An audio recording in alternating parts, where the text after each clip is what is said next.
오늘 여전도에서 주암산 기도원 다녀오셨습니까? 감림산 기도원 다녀오셨어요? 아, 권사회에서요. 네, 네, 네, 할 말은 하셔야죠. 네. 멀리 갔다 오셨네요. 네, 감림산 기도원은 제가 어릴 때부터 정말 많이 가던 기도원이었습니다. 그 감림산 기도원 밑에가 지금은 없어졌는데 호랩산 기도원이라고 옛날에는 있었거든요. 예, 거기에 뭐 지금 같은 현대식 그런 시설이 아니잖아요. 한 방에 다 들어가서 뭐 수련회 하면서 잠자고 야외에서 씻고 화장실은 뭐 그 옛날 그 시골 화장실이고 그 기억이 나는데 지금은 감리산 기도원도 시설이 많이 좋아지긴 했더라고요. 어, 오늘 먼 길 다녀오셨네요. 오늘은 이 빌립보서 4장 5절 한 구절로 나의 관용을 사람들이 알도록이라는 제목으로 말씀을 함께 좀 생각을 해보려고 하는데, 우리 성도님들은 보면 저 사람 혹시 기독교인인가 하고 생각될 때 뭘 보고 그렇게 생각을 하십니까? 혹시 저 사람 기독교인 아닐까 이런 생각 하실 때 있으시죠? 우리는 이제 기독교인이냐 아니냐가 되게 관심이 가잖아요. 뭐 연예인이든 뭐 영화배우든 혹시 저 사람 기독교인인가? 같은 형제인가? 이런 궁금함을 가지는데 만약 우리 입으로 저 교회 다닙니다. 저 그리스도인입니다. 라고 말을 하지 않는다면 우리가 서로가 상대방에게서 그리스도인임을 알아차릴 수 있을까요? 어, 알아차린다면 어떤 근거로 저 사람 기독교인인 것 같아. 저 사람 그리스도인인 것 같아. 라고 우리가 짐작할 수 있습니까? 오늘은 이런 맥락에서 그리스도인들이 드러내야 될 성품 중에 하나인 관용에 대해서 우리가 좀 생각을 해보려고 합니다. 오늘 읽었던 구절은 한 구절입니다. 너희 관용을 모든 사람에게 알게 하라. 모든 사람에게 우리의 관용을 알게 하라고 말하고 있습니다. 그러니까 모든 사람이 우리를 통해서 경험해야 될 어떤 성품이 있다면 그게 관용이라는 것입니다. 물론 우리를 통해서 복음에 대한 지식도 들어야 할 것이고 우리의 어떤 삶의 간증을 통한 신앙 고백도 들어야 하겠지만 모든 사람들이 우리를 통해서 알아야 되는 것 중에 하나가 바로 관용이라는 겁니다. 관용. 관용이라고 하는 말은 흔히 우리가 관대한 태도, 너그러운 마음, 넓은 마음, 인정이 넘치는 모습 이런 걸 우리가 저 사람 참 관용적이다. 많은 것을 포용해 줄 줄 안다. 이렇게 관용이라고 말하는데요. 이 관용이라는 말의 헬라어 원어도 우리가 흔히 쓰고 있는 이 관용이라는 말과 비슷한 의미를 가지고 있습니다. 잘 참는 사람, 막 버럭버럭 화를 내지 않고 화를 낼 만한 그런 순간이지만 잘 참는 사람. 그리고 너그러움, 너그러움. 저 사람 참 너그럽다. 그런 온유함, 부드럽다. 친절함. 저 사람 참 친절한 사람이구나. 다른 사람을 참 따뜻하게 대하고 이기적이지 않고 다른 사람을 생각해서 참 따뜻함이 묻어나는 그런 성품을 가지고 있구나. 그런 게 이제 종합적으로 관용이라는 말로 이해할 수 있습니다. 바울은 빌립보 교회 성도들에게 너희의 관용을 모든 사람들이 알게 하라. 그렇게 말하고 있어요. 이 빌립보서가 기록될 당시에 이 이 빌립보 교회는 어떤 처지였는가? 왜 이렇게 관용에 대해서 관용을 특별히 말하고 있을까? 외부적으로는 교회를 핍박하는 그런 상황이었습니다. 그러니까 빌립보 교회는 외부의 핍박을 받고 있었습니다. 그러니까 기독교인들을 향한 세상 사람들의 적대, 반감 이런 것이 있는 현실이었어요. 그리고 내부적으로는 성도들 가운데 분란과 분쟁이 있었습니다. 빌립보서의 큰 주제 중에 하나가 바로 하나되라는 이제 그런 주제가 있는데요. 하나가 되지 못하고 서로 다툼과 분쟁이 있었던 겁니다. 그러니까 외부에서는 교회를 적대시하는 사람들이 있고 내부에서는 서로 분란과 분쟁이 있고 하는 가운데 교회가 편안하지 못했겠죠. 그러니까 교회를 핍박하는 사람들에 대한 지렁이도 밟으면 꿈틀한다고 거기서 우리가 어떤 거친 태도가 나오기 쉬울 것이고요. 또 교회 안에서도 분쟁과 분란이 있었기 때문에 서로를 향해서도 따뜻하고 너그럽고 친절하고 이런 모습이 아니라 사소한 일에도 거친 말이 튀어나가고 하기 쉬웠던 이 빌립보 교회 상황이 있는 것이죠. 그 가운데 바울이 빌립보 교회 성도들에게 그들이 모든 사람에게 알게 해야 될 성품으로서 관용을 말하고 있다는 겁니다.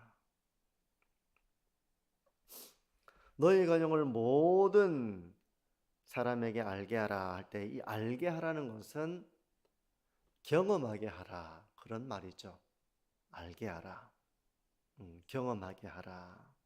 우리의 친절함이나 온유함이나 너그러움이나 참을성 있는 이 태도나 인정이 있는 이 모습을 모든 사람이 경험하도록 그렇게 살라는 것입니다.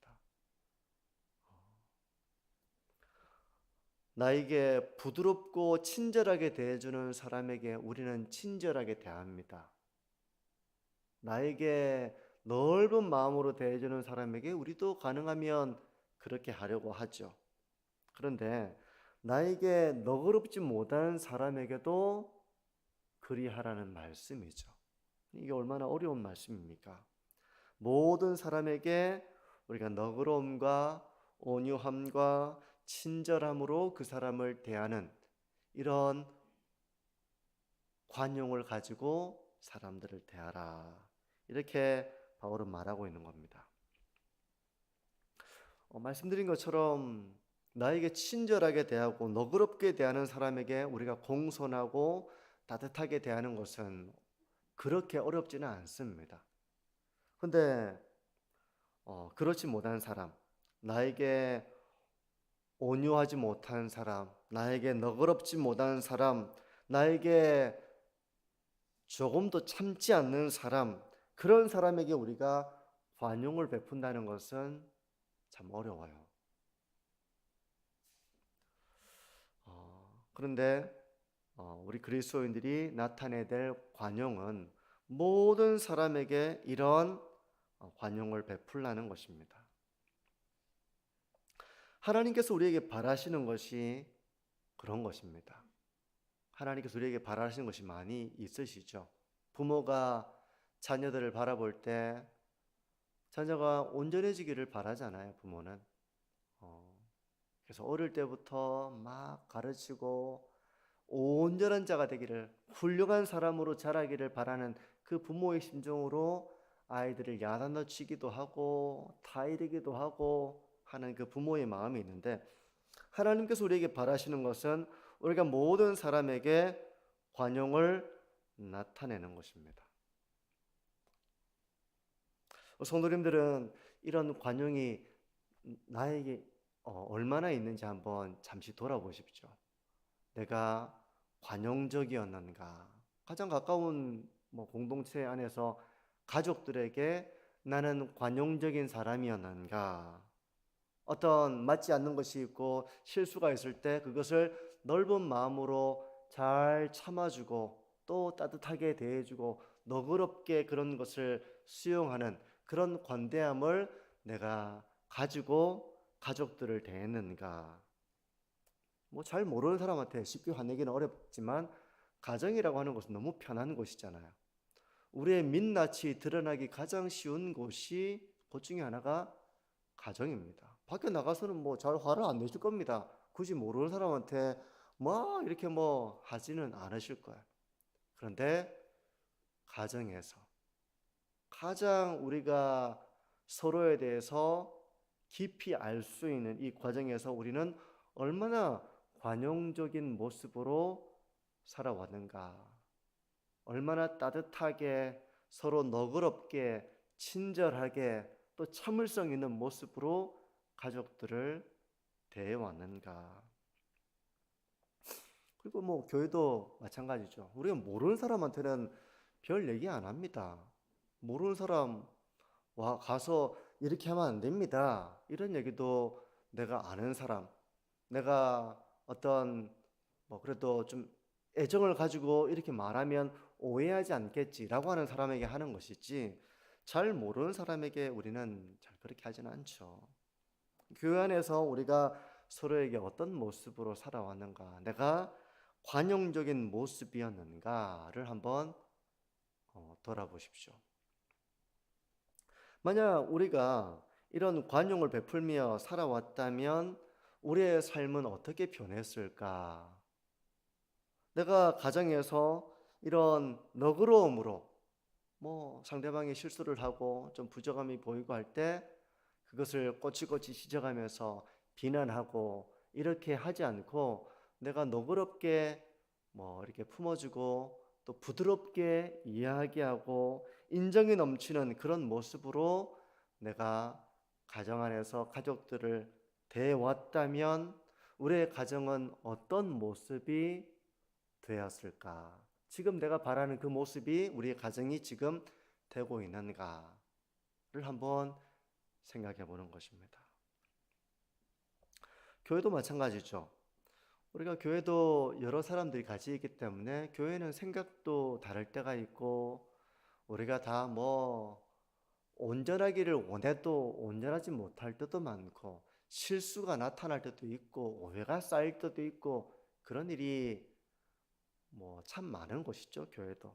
그럴 때 우리가 너그럽게 그런 것을 봐왔는지 아니면 아주 까탈스럽고 또 아주 예민한 사람처럼 조금만 잘못이 있으면 그것을 탁 지적하고 그 사람의 마음에 가시를 찌르고 하는 그런 모습이 많았는지 아니면 너그럽게 인정이 넘치는 모습으로 친절하게 또 그렇게 온유하게 내가 교회 일원으로서 다른 사람을 대해왔는지 만약 우리가 이 관용을 가지고 대해왔다라면 마귀가 쉽게 우리를 분열시키지 못할 것입니다. 마귀도 뭐 하려고 해야지 그 사람이 건덕지가 있어야지 그 두 사람을 미워하게 만들고 갈등하게 만들고 돌아서게 만들고 용서하지 못하게 만들고 이렇게 할 텐데 우리가 그런 육신에 속한 그런 모습이 아니라 하나님께 순복하는 삶으로 우리가 관용을 가지고 뭐 사람이 다 부족함이 있지 그럴 수 있다 이렇게 생각하면서 그 연약함을 감싸 안아준다면 그리고 그 사람을 용납해 준다면 마귀가 아무리 두 사람을 이간시키려고 하고 미워하게 만들게 하고 사랑을 잃어버리도록 만들려 하더라도 쉽게 그렇게 분열되지가 않는 것이죠.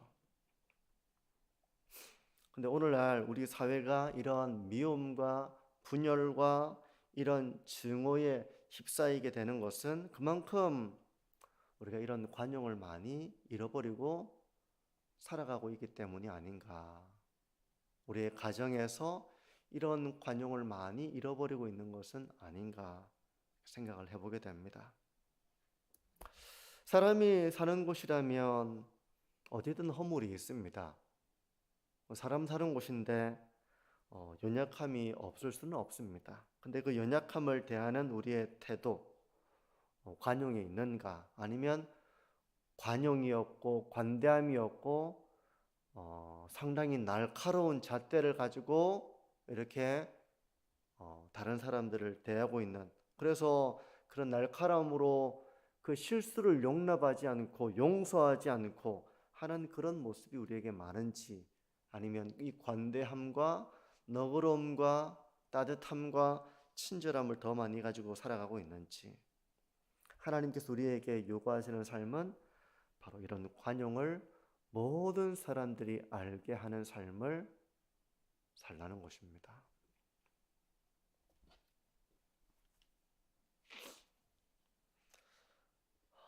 근데 이제 우리가 관용에 대해서 한 가지 좀 오해하지 말아야 될 부분도 있는데요. 관용이라고 하니까 모든 일에 대해서 우리가 그냥 관대해야 되구나. 어, 다시 말해서 어떤 죄까지도 너그럽게 타협하고 수용하라는 의미는 아닙니다. 음, 죄에 대해서는 우리가 단호해야 되죠. 관용이라는 이름으로 뭐 죄든 말든 모든 걸 다 수용하자, 그런 걸 말하는 건 아닙니다.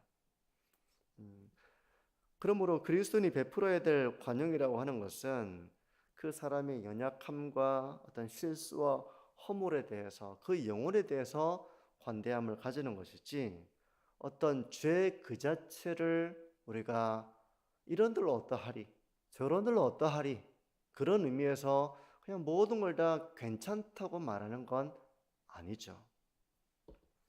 오늘날 우리 사회는 인권이란 이름으로 이런 뭐 동성애 관련된 이런 부분들도 이제는 이게 사회적인 문제가 많이 되고 있잖아요.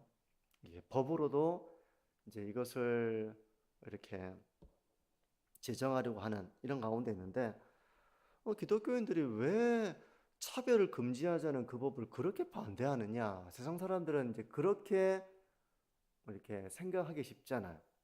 아니, 차별 금지하자는 법을 다른 사람도 아닌 기독교인들이 반대한다고? 근데 이제 그 이면으로 들어가 보면 이 포괄적 차별금지법이 가지고 있는 그런 어떤 독소적인 조항들, 그런 것들에 대해서 우리가 그 위험성을 알고 있기 때문에 우리가 그것을 이제 반대하는 것이죠. 우리가 동성애 자체 이런 것에 대한 관용과 비성경적인 것도 우리가 다 수용하자, 그런 의미의 관용은 아닙니다.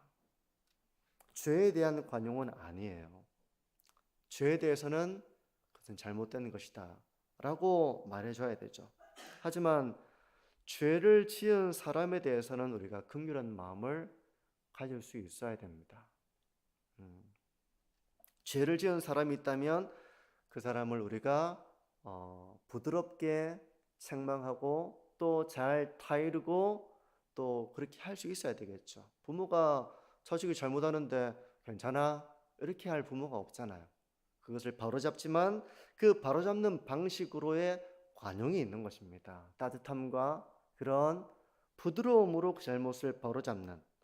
물론 이렇게 부드럽다고 해서 또 막 자녀들이 막 함부로 할 경우에는 뭐 마지막에 가서는 이렇게 따끔한 매를 들기도 하겠지만, 하지만 이런 그 영혼에 대한 긍휼한 마음, 관용, 이것을 우리가 잃어버려서는 안 될 것입니다. 성도 여러분, 오늘은 짧게 우리 모든 성도들이 나타내야 될 성품으로서의 관용에 대해서 생각을 해봤습니다. 저도 운전을 하다 보면 제가 관용적이지 못하다라고 느낄 때가 있습니다. 제 개인적인 승용차를 운전하다가 교회 차를 운전하면 저는 더 관용적이 되어 갑니다. 빵 할 것도 가능하면 참고, 끼어들 이렇게 그런 순간에도 가능하면 누가 될 만한 행동들을 하지 않으려고 하는 그런 저의 모습을 볼 때가 있습니다.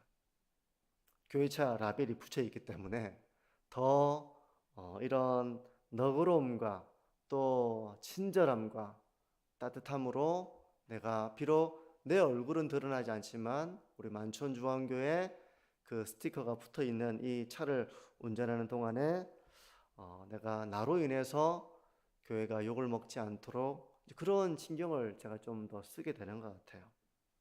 하지만 우리가 꼭 이렇게 교회차 라벨을 붙이지 않는다 하더라도 우리가 그런 너그러움과 따뜻함과 친절함을 나타내는 것이 바로 그리스도인다운 삶의 모습인 것이죠. 성도 여러분, 다른 사람들이 잘못할 때 있잖아요. 그 잘못할 때 과거에 저는 관대함이 좀 많이 부족했다고 생각이 됩니다. 저는 저희 아이들한테도 관대함이 부족했고요. 그리고 저는 똑바로 안 사는 사람들에 대한 정죄감이 많았습니다. 지금은 어떻게 됐는가 하면 제가 많이 전에 과거와 비교하면 훨씬 더 많이 관대해져 가고 있는 것 같아요. 저희 아이들한테도 제가 제 스스로 볼 때도 많이 관대해진 것 같아요. 어떤 너그러움과 따뜻함과 친절함과 이런 마음을 제가 잃지 않고 대하려고 많이 노력을 하고 있고요. 그리고 우리 성도님들에 대해서도 교회에 대해서도 제가 많이 관대해진 것 같습니다. 과거에는 훨씬 더 바른 삶, 이걸 벗어난 거에 대해서는 우리가 그렇게 살면 안 돼. 이런 것이 너무 앞서는 가운데 그게 나쁜 건 아니잖아. 근데 그게 정죄감으로 표현이 되었다면 지금은 우리가 참 많이 부족하고 나 역시도 부족하고 그럴 수도 있지. 그런 어떤 마음으로 정죄감보다는 그 영혼을 위해 기도하는 마음을 더 많이 가지게 되는 것 같습니다. 성도님들은 어떠세요? 이런 관용적인 신앙의 연수와 함께 이런 관용이 더 많아지는 것 같습니까? 아니면 신앙의 길을 걸어가면 걸어갈수록 더 나에게는 이런 예민함과 날카로움으로 이런 포용하지 못하는 따뜻함과 이 너그러움을 갖지 못하는 그런 마음이 더 많은지, 아니면 더 너그러워지고 더 포용적이 되어져 가고 또 따뜻함을 가지고 서로를 대하는 이 관용이 나에게 있는지 자기를 한번 돌아보시면 좋겠습니다. 우리가 이런 관용을 모든 사람에게 나타내서 가장 좁게는 가정에서 가족들 가운데 이런 관용 안에서 마귀가 우리의 가족들을 서로 분열시키고 미워하게 하고 하는 그런 관계가 되지 않도록 우리가 더 많이 관용을 가지고 기도하고 또 서로를 관계를 잘 세워나가는 그런 가정을 세워나가시는 저와 성도님들이 되시기를 바라고요. 우리 교회도 마찬가지죠. 저는 우리 교회도 훨씬 더 이런 관용을 많이 가지고 있어서 뭔가 잘못하고 부족함이 있을 때 그것을 비난하고 하기보다는 따뜻하게 얘기할 수 있는, 좀 그것을 부드럽게 말할 수 있는 그런 공동체가 된다면 마귀가 쉽게 서로의 관계를 이간시키고 미워하게 하지 못할 것입니다. 성도 여러분, 이런 관용을 통해서 우리가 있는 모든 곳에서 화평을 이루어 나가고 또 관계가 쉽게 깨어지지 않고 더 서로에 대해서 참 그리스도인다운 그런 삶을 살아가고 있구나, 이런 향기를 나타내시는 저와 우리 모든 성도님들이 되시기를 축복합니다.